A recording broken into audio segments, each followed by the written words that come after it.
Katden lovers and Katden followers, abay plano ng ABS-CBN at ng GMA para kay Catherine Bernardo and Alden Richards.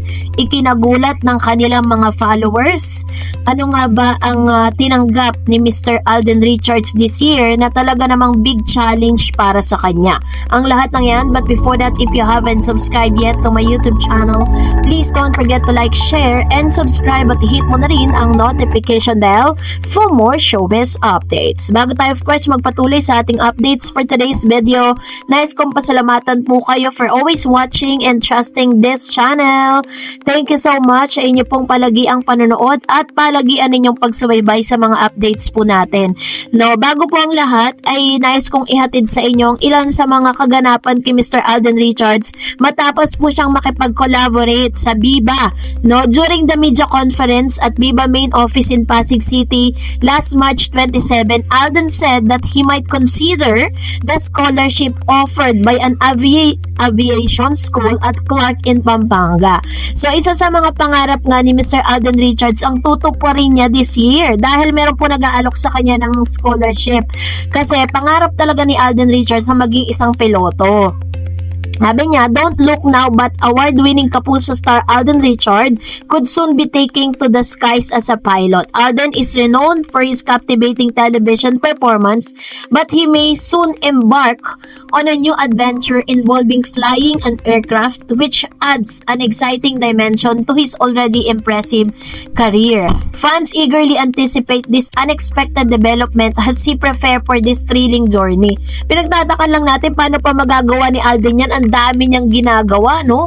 At sabi niya, kinumpirma niya sa kanya pong dun po sa press con during na VideoCon kasama ang Viva ay kino-consider niya na, no, na yung ino-offer po sa kanya na isang scholarship sa isang aviation school sa Clark, Pampanga. So mukhang magkakaroon tayo ng magkakaroon na ng panibago, no? Parang si Alden kasi nire-reinvent niya kasi yung sarili niya sa mga bagay-bagay.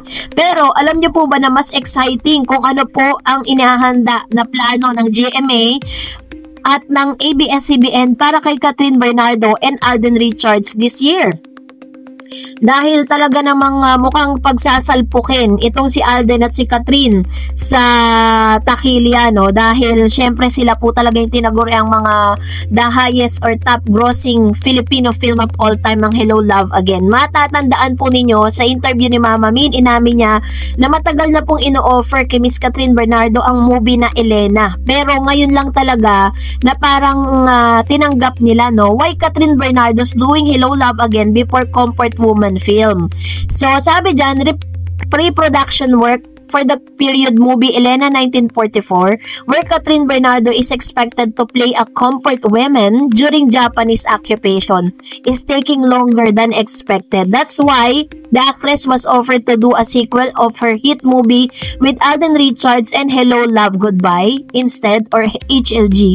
The sequel titled Hello Love Again will not be submitted as an entry to the Metro Manila Film Festival in December, but instead will be shown on November 13. Yun po yung balita, no, na yun nga yun nangyari. So, ito po palang itong movie na to, ang ito pong Elena 1944, medyo mabusisi talaga ang magiging niya dito role, kasi nga comfort women siya sa Japanese era. And according to Mami Min, talagang siya po mismo ay binasa niya yung buong script at nagustuhan niya, no? At kung mapapansin niyo, parang inihahanda na rin ni Miss Catherine Bernardo yung sarili niya. Nakikita natin siya, nagkakaroon na siya ng mga sexy photos, 'di ba? Yun po ay paghahanda para sa mga bagong karakter na ilalabas niya. Ganon din naman si Alden Richards, which is part naman ng GMA7, kung saan talagang pinili po nila isang magandang material. Kaso nga lang, ang kasama niya si Julia Barreto. Kung dito po kay Miss Catherine is about dun sa history, this time ito po ay highest grossing Thai movie of all time po, ang movie na Pimak. Pero ito po, ang atake niya dito, mananakot siya dito. According to Pep, the Philippine adaptation will be possible through Viva Films and Myriad Entertainment, a multimedia company owned by Alden.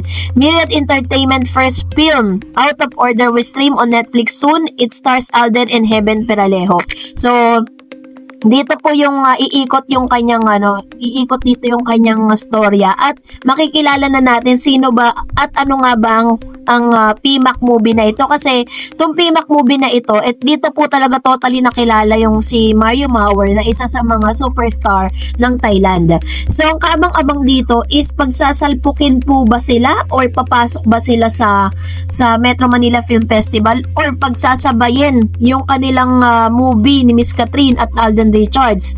And of course, syempre, kaabang-abang yan. Nasa sa inyo na lang kung kaninong movie po ang inyong susuportahan. Pero kung ako po ang tatanungin, parehas ko po silang susuportahan. Katulad ng pagsuporta ko po sa Kat din, no? So, medyo, medyo alarming or medyo parang challenge to sa bawat isa sa kanila kasi yung parehas na actors and actress ng Philippine movie industry na talaga nagbigay ng napakalaking pera sa industriya, pagsasalpukin, hintayin na lang natin. At yun po yung pinakamagandang plano ngayon ng GMA at ng ABS-CBN. So, ano kaya magiging resulta nito? Abangan. At dahil dyan, narito naman ang ilan sa mga komento, reaction po ninyo patungkol naman sa ating latest updates. Unahin natin ang opinion ni Mr. Joel Lopez. Wala na kasing Katniel, dapat move on na yung mga fans ng Katniel. Puro paninira na lang ang ginagawa nila sa Kat din.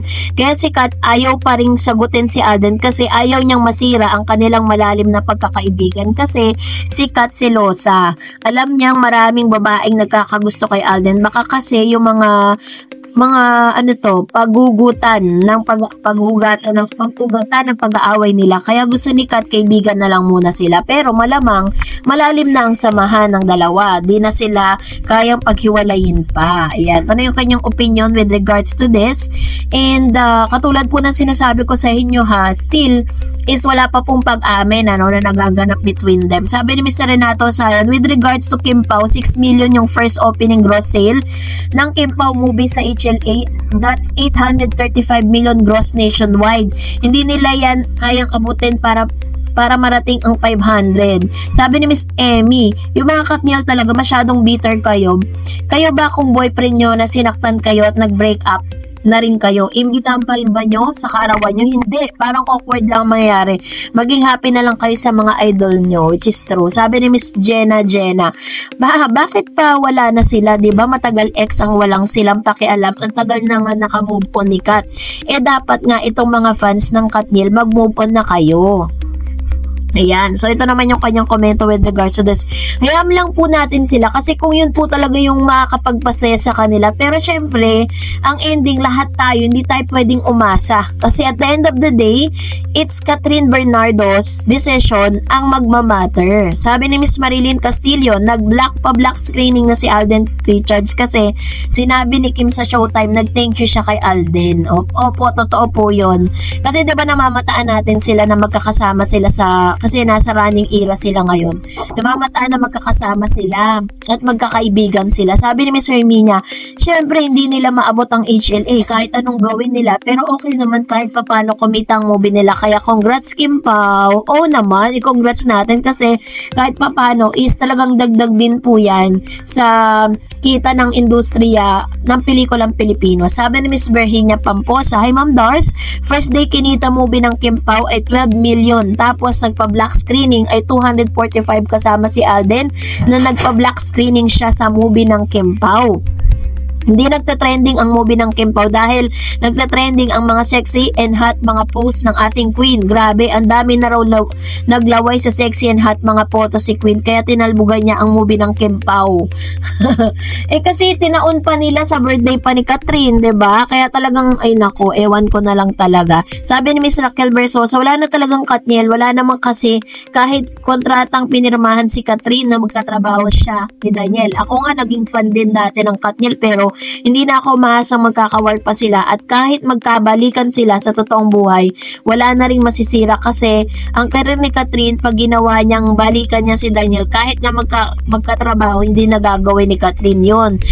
Matatalino na ang mga audience ngayon, hindi na rin kikita yung magkatrabaho ulit sila, mga may lamat na yung samahan nila, umay na rin sa love team ang tao. Kaya dapat nag-i-partner na sa iba si Catherine para ma-explore na rin ni Catherine bilang actress. Kaya mag-goodbye na tayo sa Katniel at Aldab na rin. Kailangan gawin ng showbiz yan, lalo't mahirap mag-promote ng mga movies at teleserye ngayon. Tapos na tayo sa mga era ng love team. Usa na yung kani-kanino ka dapat i-partner o makakatrabaho. Go Alden, go Catherine. Dito lang kami para sa inyo. Ayan. So ito naman yung kanyang komento with regards to this, na talaga namang totoo yung sinasabi ni Ma'am Shi ha. Totoo sabi ni Ma'am Shi Raquel. Kailangan ma-explore po nila, diba? Kasi career growth kasi ang tawag dyan eh. So that's it for today. For more videos and updates, please don't forget to like and subscribe, and please don't forget to follow my Facebook page, Dar Eds TV. God bless everyone!